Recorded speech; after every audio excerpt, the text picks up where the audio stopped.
30만 원 가면 치킨 30마리 쏜다고 하시니까 돈 어떻게 쏘실지 좀 구체적으로 말씀해 주시면은 제가 한 번 더. 네, 안녕하세요. 정수차자입니다. 이번 영상은 오이솔루션의 실적이 서프라이즈였음에도 불구하고 주가 하락한 이유에 대해서 좀 개인적인 생각을 좀 말씀을 드리려고 해요. 일단은 오늘 시장은 뭐 나쁘지 않았습니다. 0.7% 상승을 하면서 괜찮은 모습을 보여줬고, 이 정도의 흐름이라면은 제 생각에는 약간의 하락을 하다가 다시 반등하는 그런 시나리오가 가장 높을 것 같고, 1번 시나리오, 그리고 두 번째랑 세 번째, 그러니까 전저점까지 떨어졌다가 쌍바닥을 완전하게 이룬 후에 다시 상승하는 시나리오나 아니면 그대로 그냥 올라버리는 시나리오가 한 반반 정도 되고, 1번이 가장 확률이 높지 않을까 하는 그런 생각이 좀 듭니다. 시장이 좀 생각보다 강하죠. 상승을 3거래일 연속 했는데도 오늘도 이제 상승이 나와가지고 지금 4거래일째 연속 상승을 하고 있는데, 보시면은 신용잔고가 굉장히 많이 떨어졌어요. 8월 8일 날 7일에서 8일 넘어가는 날에 이게 지금 4조 6천억에서 4조 3천억까지 떨어져가지고 하루 만에 거의 3천억 이상이 떨어졌습니다. 이 정도면은 작년 10월달 거의 저점인데, 10월달에 5조에서 4조 3천억으로 5일 만에 하락을 하게 됩니다. 작년 저점까지 갔죠. 4조 3천억이기 때문에 작년 저점까지 가서 이렇게 코스닥이 생각보다 강한 이유는 매도 공백 때문이라고 생각을 해요. 그러니까 무슨 말이냐면은 더 이상 신용이라든가 크게 큰 물량 한 몇천억 정도의 큰 물량이 매도로 나올 그런 물량이 없기 때문에, 그런 매도 공백 때문에 약간의 매수세만 붙어 주더라도 조금 상승하려는 그런 시도를 많이 하고 2, 3%, 5% 이렇게 급락하는 장은 이제는 조금 지나가지 않았나 하는 그런 생각을 하지만, 그렇다고 지금부터 막 2, 3%씩 크게 오르는 아주 대세 상승, 반등한다는 그런 의미는 아니에요. 이렇게 급락할 가능성은 조금은 떨어졌다 라고 생각을 하면 될 것 같습니다. 그래서 오늘 오이솔루션이 좀 많이 하락을 했어요. 6% 정도 하락을 했는데, 제가 금요일날 원인 서프라이즈 영상을 좀 찍었고 목표 주가 재조정 영상을 좀 남겼어요. 올해 매출 예상이 2100억 정도고, 목표가가 한 92,000원이니까 아직도 상승 여력은 좀 많이 남아있죠.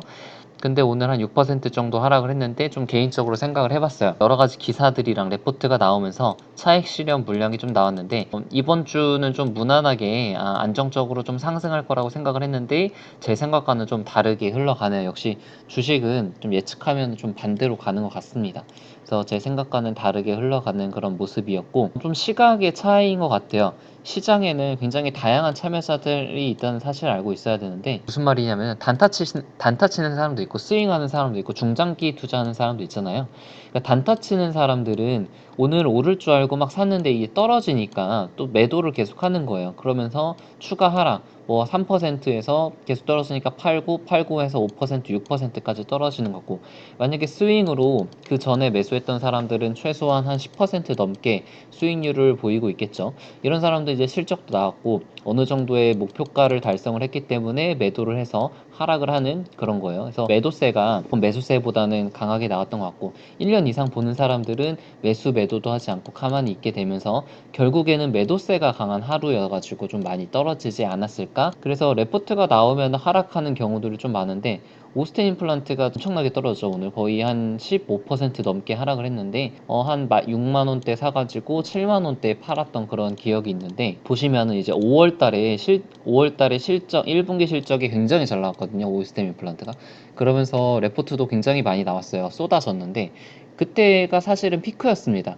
그때 7만 원까지 오르고 나서 한두 달 정도 횡보를 하고 하락을 했죠. 이거 같은 경우는 레포트에 안 좋은 예인데, 이미 주가는 레포트에서 얘기한 그런 호재들이 이미 다 반영이 된 상태였기 때문에 더 추가적으로 상승할 여력이 없는 거예요.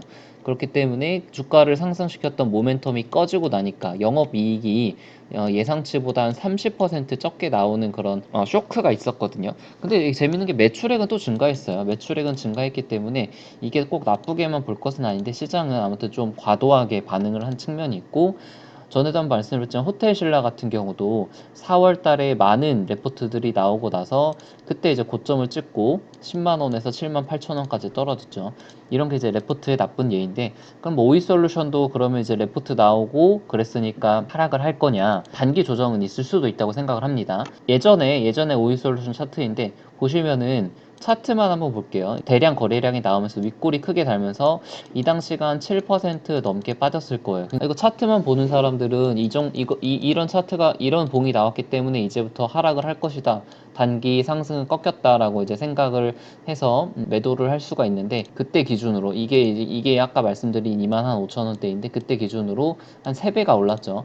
그래서 제가 말씀드리고 싶은 거는 어떤 거래량이나 오늘 하루의 하락폭만 가지고 이게 완전히 상승 추세가 꺾였다, 이제 하락을 할 것이다, 그렇게 섣불르게 판단은 할 수는 없습니다. 조금 더 며칠 더 지켜봐야 될 것 같고요. 제 단기적인 주가 차트 예상으로는 일단은 한 번은 좀 급락을 줄 가능성도 높아요. 이게 오르기 전에는 몇 번 하락을 좀 보이는 경우가 많았거든요. 상승했다가 조정을 거의 한 3주 정도 받았죠. 이것도 상승했다가 조정받고 상승 조정 상승 조정 상승 조정 이런 식으로 받았단 말이에요. 이번에도 좀 단기적으로 기간 조정이라든가 아니면은 5% 6% 이상의 한 번 정도의 급락을 줄 가능성도 높다고 생각을 해요.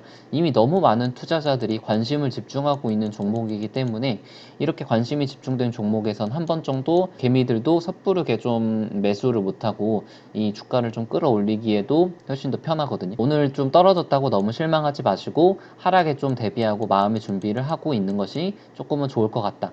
내일은 분명히 오를 거야 라고 생각을 하기보다는 내일 뭐 떨어질 수도 있어, 이렇게 마음 편하게 좀 생각은 하는 것이 좋을 것 같다는 그런 생각이 듭니다. 좀 단기적으로는 조정을 받을 가능성이 높다. 이노와리스는 오늘도 좀 좋았죠. 이게 하락 아랫꼬리를 달고 올라갔는데 실적이 좀 많이 좋을 것 같아요. 좀 강한 모습을 보여줬고, KMW도 오이솔루션이랑 좀 비슷하게 하락을 보여줬지만 그래도 21선 깨지 않고 이것도 추세적으로는 괜찮은 모습을 보여주고 있습니다. 둘 다 21선은 깨지 않았어요. 이건 추세를 깼다고 볼 수는 없지만 조금 단기적인 조정은 나올 수 있다.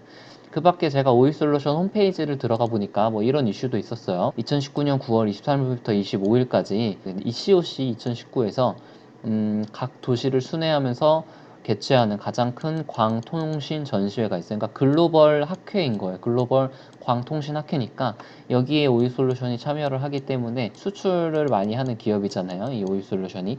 그래서 광통신 쪽으로 해서 트랜시버 쪽으로 해서 수출도 좀 앞으로 기대를 해보자, 하반기에는 좀 나올 수도 있다 라고 생각이 들고, 결국 문제는 해외 쪽 매출이에요. 해외 쪽에 매출이 얼마나 많이 발생을 하는지가 중요하고, 한국 시장만으로는 앞으로 지금 500억 후반대의 매출을 달성하고 있는데, 여기서 주가가 뭐 50% 그 이상 상승하기 위해서는 500억 매출에선 힘듭니다. 700억, 800억 그 이상의 매출이 나와줘야 주가가 더 오를 수 있기 때문에 결국에는 해외 쪽 매출이 중요한 거고, 조정훈 님께서 사막 컨텐서도 11만 원을 갔는데 오이가 10만 원 못 간다는 것은 말이 안 된다고 하면서 이분도 이제 같은 뷰를 주셨어요. 해외 쪽 매출이 언제부터 잡힐 거냐가 중요하다고 말씀을 드렸고, 30만 원 가면 치킨 30마리 쏜다고 하시니까 이분 어떻게 쏘실지 좀 구체적으로 말씀해 주시면은 제가 한 번 더 소개를 해 드리겠습니다. 네, 농담이었고요. 자, 그래서 삼성전자 네트워크 사업부가 중요한 것 같아요. 이게 삼성전자가 앞으로 글로벌적으로 얼마나 더 성장을 할지에 따라서 오일솔루션의 성장도 같이 동반이 되기 때문에, 그래서 이건 6월 17일에 나온 기사인데 임원이 굉장히 많이 증가를 했어요. 네트워크 사업부에서. 미국, 일본 등 해외 시장에서 먹을거리가 많아졌고 2020년도까지 시장 점유율 20%는 다들 아시는 내용이죠. 삼성전자가 네트워크 사업부에 굉장히 공을 들이고 있기 때문에 이거는 오이솔루션에는 매출의 활로가 열린다라고 생각을 할 수가 있고, 그 해외 법인 통해서 전문 인력을 충원 중이고 수백 명이 늘었다고 해요. 네트워크 사업부가. 오이솔루션에서는 좀 긍정적인 내용 같고, 결론 이겁니다. 매수 매도 추천은 아니니까 해외 쪽 매출을 기대하시는 분이라면 고를 외치시고, 여기가 피크라고 생각을 하신다면 스탑하고 매도하시는 게 맞을 것 같아요. 그래서 저는 아직까지는 좀 매출에 기대를 걸고 있기 때문에 팔거나 그러진 않고 조금 더 지켜보고 있는 그런 상황입니다. 서진 시스템도 실적을 공개를 해서 제가 시간이 좀 되면은 서진 시스템 사업 보고서에 대해서도 조금 자세하게 한번 좀 뜯어보겠습니다. 구독이랑 좋아요 눌러주시면 감사드리겠습니다.